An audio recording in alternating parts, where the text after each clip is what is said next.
Hello friends, welcome back to my channel, or welcome to my channel for the first time. My name is Mercedes, also known as That Mom and That Mom Wellness Coach here on the internet. And hello, maybe for the first time, hello again to returning subscribers. I saw that our subscriber count has gone up. We are almost at 100 subscribers, which blows my mind completely away because, as you guys know, I've been here on YouTube for a while, and it's a really amazing moment for me now.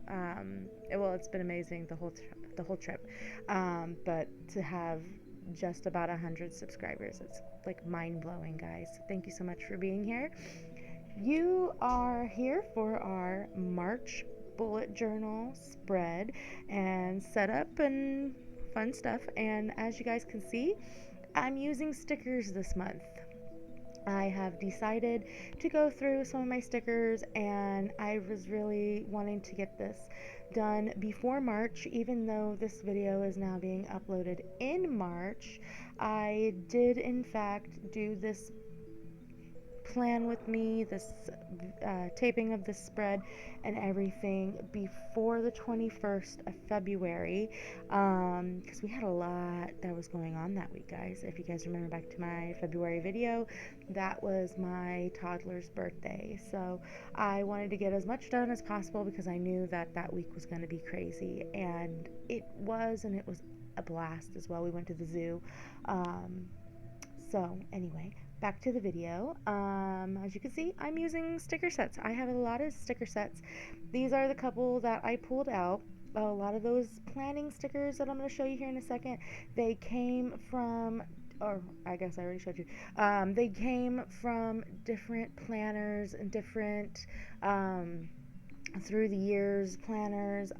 Family members have, the agenda books that they buy from the store and everything, and these stickers are commonly found within them. So I usually ask people when they're done with their planner and everything, if they have the stickers in the back, if they wouldn't mind ripping them out and giving them to me, especially since a lot of people just recycle their planners. I am one of the few that keeps on to planners, to holds planners. They're kind of like, capsules, memory capsules to me, so I like keeping them. I have all of my previous bullet journals on a shelf, and I am not going to stop anytime soon. So yeah, and then I'm using my Harry Potter stickers, which I've used in a couple spreads. I will go ahead and link those spreads above. I decided that I didn't want to do the typical March spread, the typical St. Patrick's Day. We have Ostara in March, and we have St. Patrick's Day in March, and we have my kids' spring break in March. Plus, I took off a extra week to dedicate to my business. So I have a lot of coaching slots open. If you guys are interested in that, I have my Calendly linked below.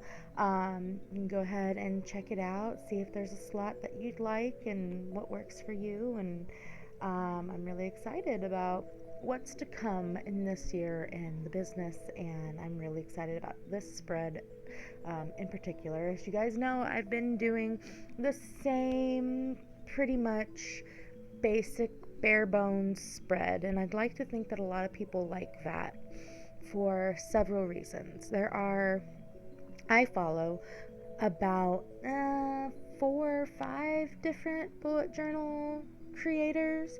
I follow, of course, Amanda Rachley and, of course, Joshie Karen, and you guys have seen me or heard me mention them in spreads and videos past and everything, because I love watching those highly decorated, highly aesthetic spreads and everything. And as you guys know, I have been working on my artistic skills and on my lettering skills and on just in general my skills of organization and all the kind of stuff that bullet journaling helps me with. And you guys can see here is our calendar spread, 6x6 boxes in an A5 journal, if you guys are wondering.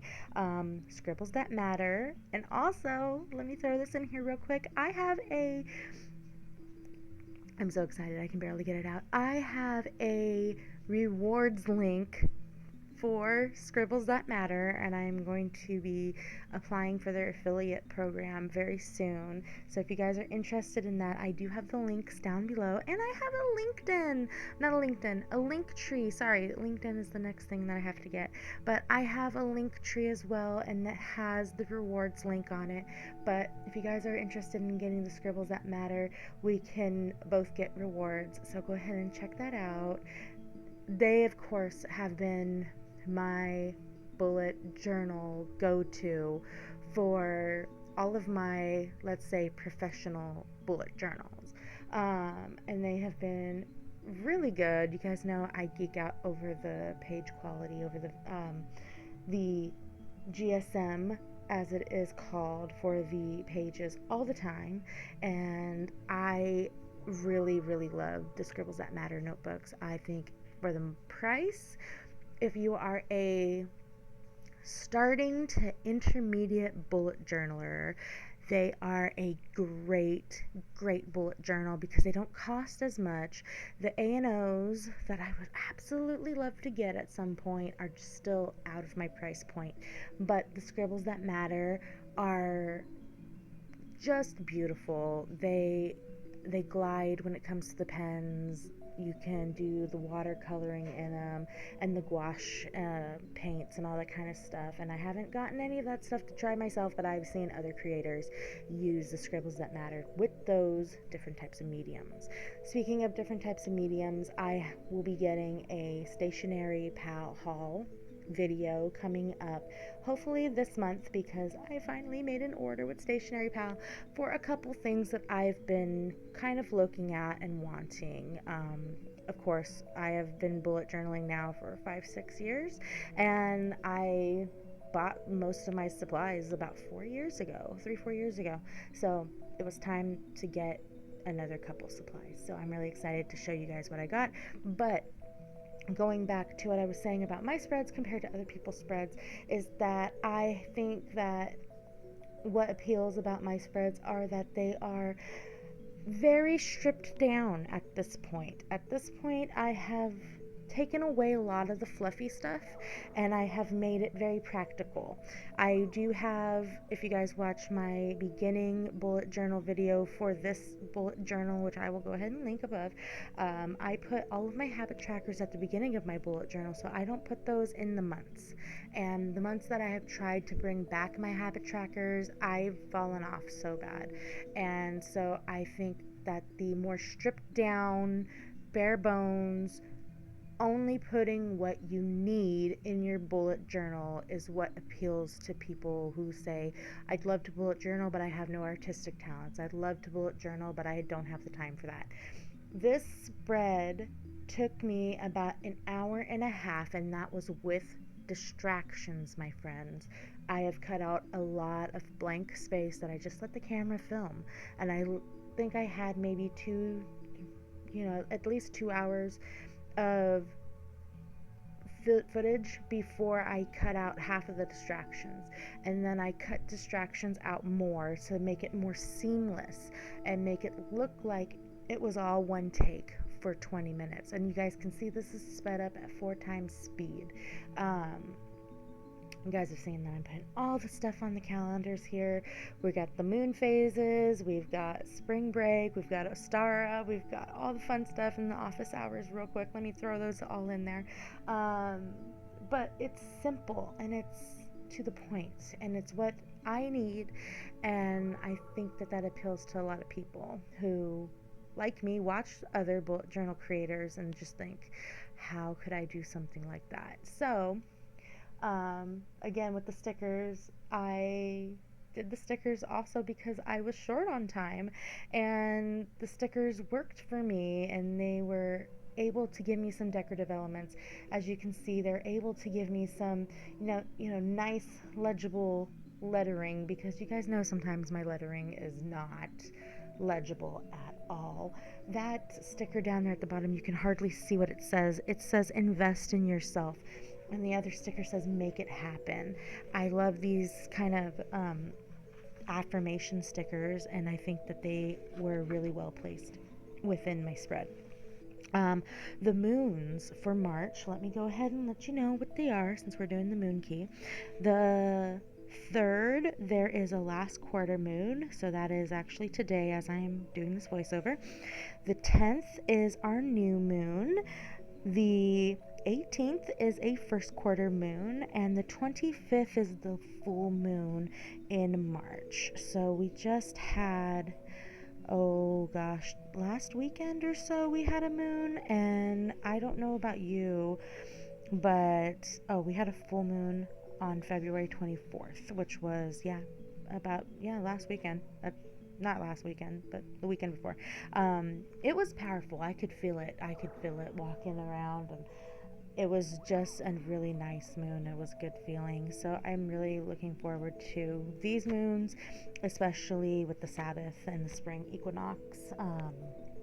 Really excited, which is, according to my research, the 20th of March this year. The equinoxes can sometimes change depending on, all of the different factors and everything, but according to all my research, it looks like it is on the 20th of this month as well. And then we have St. Patrick's Day on the 17th, which you saw I put down my little vacay sticker. I'm so excited to actually use that. Oh, and we have Easter this month too, guys. The 31st is Easter.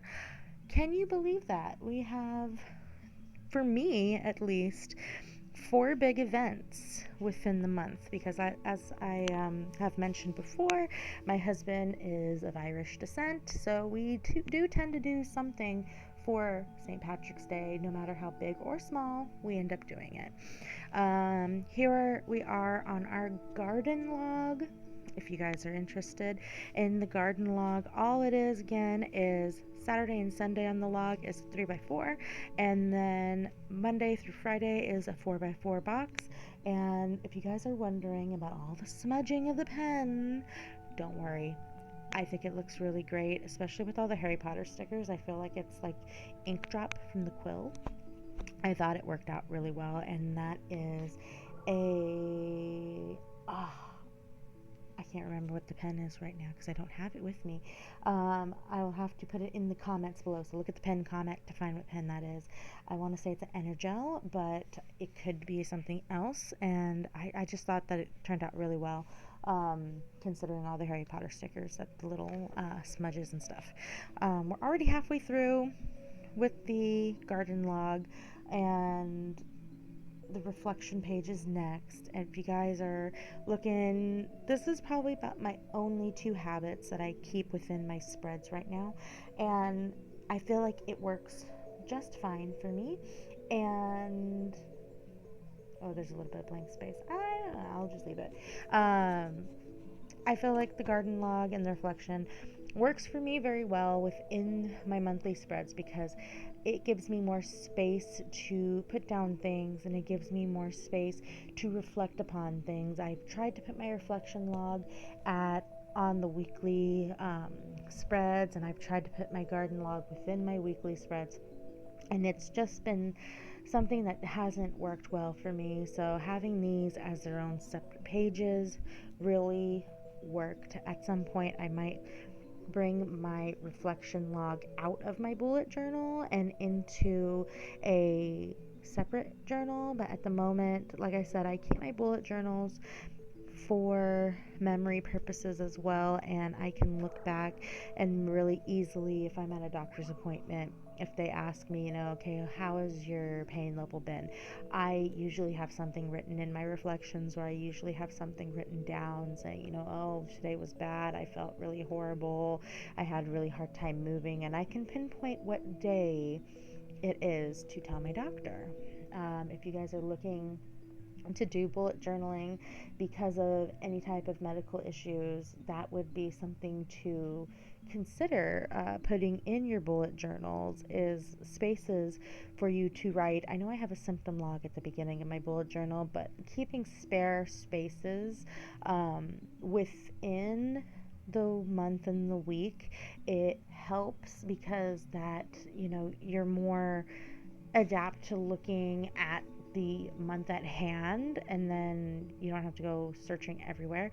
But also, like, the big symptoms of the month you can put on your symptom tracker, and the minute symptoms you can put within your log, if that makes sense, because that's kind of like how I do it and everything. And I know my physical therapist was really happy that I did it like that, because I was able to tell her specific days that I was having specific issues, and my PCP was really excited too. And when I was last at the office, and they asked me, all the typical questions, and I was able to open up my calendar and say this, and this was the days that I had the most issues. I got off on a tangent. I'm sorry, but you guys know me. For everybody that's new here, I go off on tangents quite a bit, and I try to stay on track. But it all pertains to the month, and all pertains to the bullet journaling. Mostly. Let's go ahead and be real about that. And I'm really sorry about the microphone quality if I'm like crackling and stuff still. I'm still working on looking through reviews on lapel mics for Wi-Fi lapel mics. So leave your reviews in the comments below so I can get me a new microphone. We are done with the weekly spread. As you guys can see, this is the same weekly spread that I have done in this whole bullet journal. If I look back, this is basically, maybe aside from a month or two that I tried to go back to doing something that was like a weekly for a page, this has been working for me.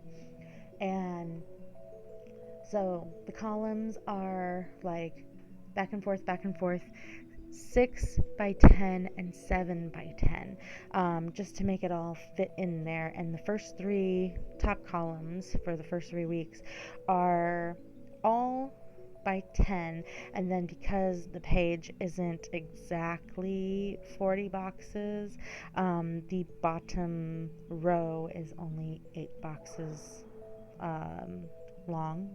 Yeah, long, because the wide is, of course, 7 and 6. And then I almost forgot my tracker here, my business and my everything dashboard. I really have been liking my dashboard like this. You guys remember when I first did the dashboard like this, I couldn't believe I needed a full page to do the dashboard, and now I can't go without the full page for the dashboard. And like I said, I put my key up at the top last time, and I got some really good reviews about having the key up at the top. And the key, definitely work the key how you need to work the key. If you're using a page like this or a page similar to this for your business, for anything that you're doing, for your Instagram, any of that stuff, take this and modify it the way you need it. I used the pre-measured lines on the page, and that's how I did this. And I gave myself 2 little columns at the front to be able to put my little checked and my little icons. So yeah, this is what we have so far. We're about here at the flip through, and I'm so excited that this worked how it worked. Oh, my mini BOS page, which I've been using a lot lately, guys. I really have been, even just for pre-planning and checkoffs. Again, with my stickers, because how can you not have a magical sticker on a magical page? But anyway, we're here at the flip through, and I'm really excited how this turned out. It turned out really well, really simple, and I'm really happy to use it. So like I said, it works for me. If it doesn't work for you, modify it. And yeah, because you shouldn't be doing what you won't use. You want to be able to be happy with what you have, and you want to be able to be excited about using what you have. So thank you all for joining me. Thank you to my now 99 subscribers for being here, and everybody else that's watching that isn't subscribed, please consider doing so, and we will see you in the next video. Have a wonderful rest of your day. Bye, guys.